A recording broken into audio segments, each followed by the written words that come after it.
Hi, it's Rob from EHS Sales. This drawing illustrates how an outdoor sump is installed.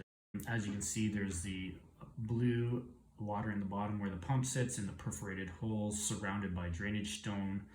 You can see the brown silt that's half full in the weeping towel at the footing height, which with the perforations in the drainage stone above it allows a least path of resistance for that water to get there to the sump to be pumped out when it's needed.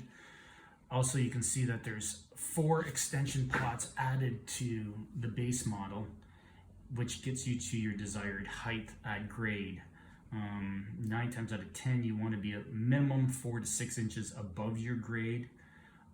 And then the system's designed that the 1.5 inch ABS comes out the top and drains into or dumps into a discharge pipe.